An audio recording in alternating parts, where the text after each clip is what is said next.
Hello mga palalabs! Good evening, good evening! Mga palalabs, magluto tayo ng pusit.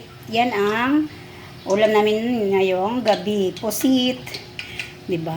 Tapos, may ano ko dito, luya, bawang, at saka sibuyas, at saka chili green. At saka, of course, may mga seasonings. Diba? Ngayon, painit na ako ng tawag nito, mantika sa kawali. Diba? Siyempre, unahin natin yung pag mainit na siya, unahin natin lagay ang tawag nito, luya. Mainit na siya. So, unahin natin paglagay ang luya. Luya. Kamayin na yan na lang natin mga palalabs kasi nahihirapan ako. Parang pag-ibig na niya nahihirapan. Diba? Yan, luya.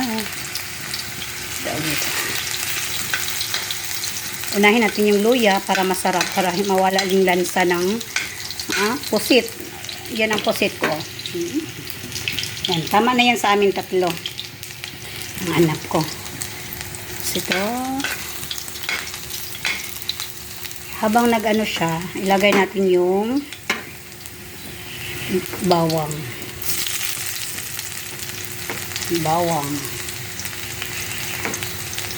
Yan. Habang nag-ano pa siya ang luya at saka bawang, syempre, nanonood na yung amoy. Diba? Ano ko na yung amoy niya. Nalanghapan ko na yung amoy ng bango. Kawali natin mga palalabs. Pasensya ka sa kawali ko. Bagong-bago yan. Bagong hugas. Siya. Hindi kasi sa yun, nangingitim siya. Naubusan ako ng steel wool. Lagay natin yung sibuyas.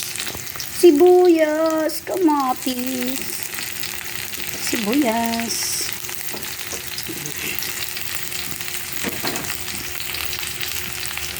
Yan. Paghalo-haloin natin siya. Diba? Halo-haloin.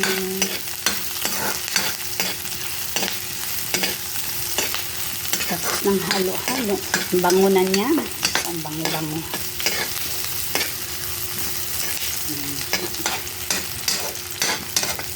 Lagay na natin yung anong ilagay natin mga palalabs? Siyempre yung pusit, diba?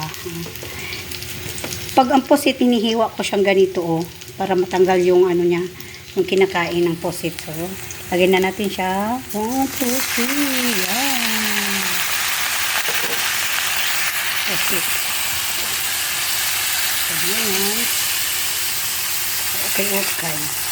Okay. Halo-haloin yan. Okay.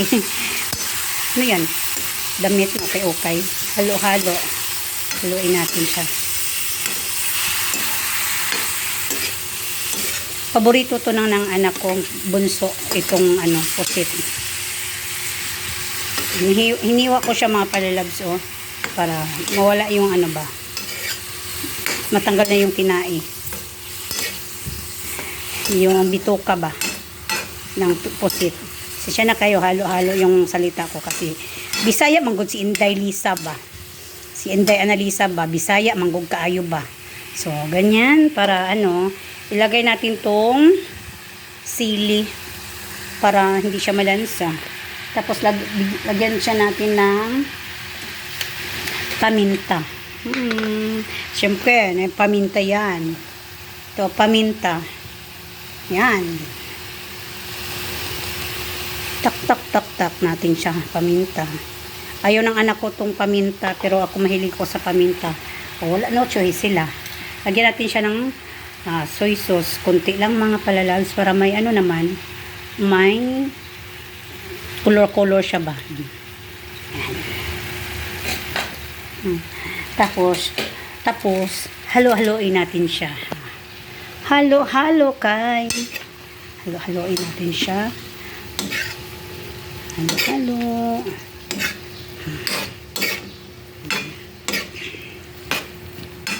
Para manuot yung sarap niya mga palalabs.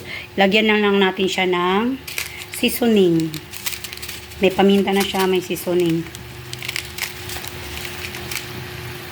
Lagyan natin siya ng seasonings mga pabalalabs para manunuot yung sarap niya, di ba?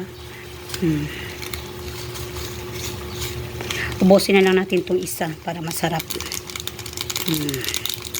Tapos, pagkatapos niyan, haluin natin. Naglalagay pa ba kayo ng tubig ng ganito mga palalabs? Nilalagyan pa ba ito ng tubig? Pero siguro kasi konti lang ang sabaw niya. Maglagay na lang kaya ako ng tubig.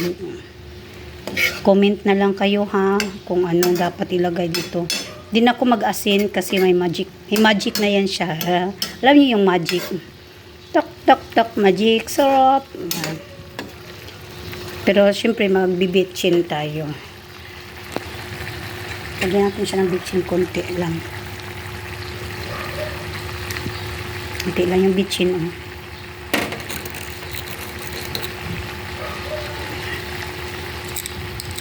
Konti lang ang bitchin nilagay ko kasi ano. Hindi ko siya hindi ko siya tawag nito, ma-recognize para ano tong bitchin.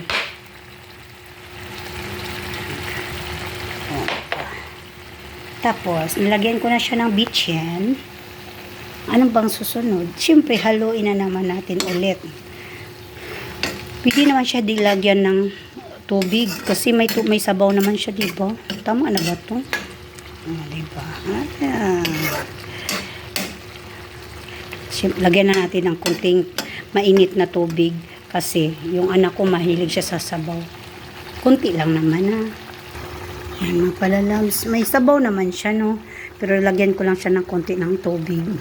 Kasi gustong-gusto to ng anak kong bunso na may sabaw. Yung pangit kasi pag maraming sabaw, no? Kaya yan. May sabaw na siya. Takpan lang natin. Okay?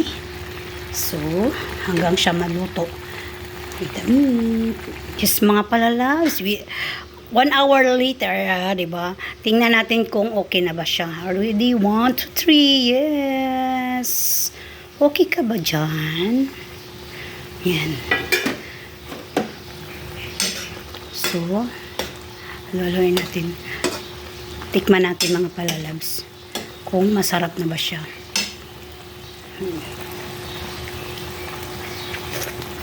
Sarap. Sarap na. Thank you mga palalabs. Please like, subscribe my YouTube channel mga palalabs. Annalisa TV Mix Vlog. Babush! Thank you!